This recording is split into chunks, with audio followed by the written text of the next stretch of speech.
और ये कहीं कह रहे हैं कि विधानसभा के अंदर, तो उनकी जो बात जो कह रहे हैं उस बात में तवज्जो देना या नहीं देना ये बात की बात है।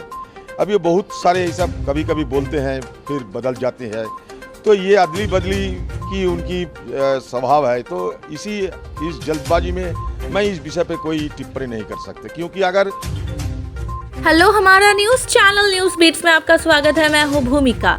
चुनावी नतीजों के बाद विपक्षी एकता में फूट, ममता के आरोपों पर विफरे कांग्रेस नेता। असेंबली चुनाव में हार के बाद एक बार फिर विपक्षी एकता में फूट पड़ती दिख रही है। पश्चिम बंगाल की सीएम और तृणमूल कांग्रेस की अध्यक्ष ममता बनर्जी ने कांग्रेस पर निशाना साधते हुए एंटी बीजेपी और एंटी कांग्रेस अलायंस बनाने का आह्वान किया था। इसके बाद अब कांग्रेस ने भी उन पर जबरदस्त पलटवार किया है। पागल व्यक्ति को जवाब देना सही नहीं। कांग्रेस ममता बनर्जी के इन आरोपों पर कांग्रेस ने भी जोरदार पलटवार किया है। कांग्रेस नेता अधीर रंजन चौधरी ने ममता बनर्जी पर निशाना साधते हुए उन्हें पागल तक कह डाला। चौधरी ने कहा, पागल व्यक्ति को जवाब देना सही नहीं है। पूरे भारत में कांग्रेस के 700 विधायक है, दीदी के पास है। कांग्रेस के पास विपक्ष के कुल वोट शेयर का 20% है, क्या उनके पास है? बीजेपी के एजेंट के रूप में कर रही काम।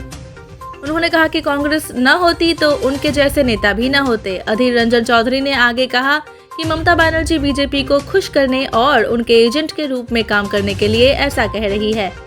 प्रासंगिक बने रहने के लिए वे इस तरह की बातें कहती है। उन्हें ये याद रखना चाहिए, वे बीजेपी को खुश करने के लिए गोवा गए, उन्होंने कांग्रेस को हरा दिया।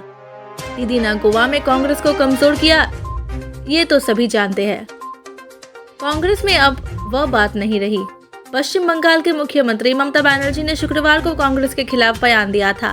उन्होंने बीजेपी के खिलाफ विपक्षी दलों के गठबंधन पर जोर देते हुए क्षेत्रीय दलों के से संपर्क किया। साथ ही कहा कि कांग्रेस की प्रतीक्षा करने का कोई मतलब नहीं है, क्योंकि उसमें अब वो बात नहीं रही। कांग्रेस पर निर्भर रहने का मतलब नहीं।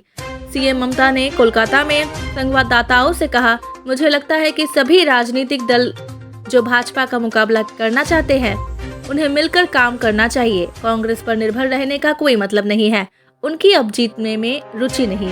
सीएम ममता बनर्जी ने कहा कि कांग्रेस पहले जीतने में सक्षम थी क्योंकि उसके पास एक संगठन था। ममता ने कहा कि अब वे हर जगह हार रहे हैं, मुझे नहीं लगता कि वे अब जीतने में रुचि रखते हैं। ममता ने कुछ भाजपा नेताओं के उस दावे को खारिज कर दिया कि 4 राज्यों में भगवा पार्टी की जीत 2024 के लोकसभा चुनाव को लेकर जनता के रुख को दर्शाती है। That's all for our news today. Stay tuned to our channel. Good day.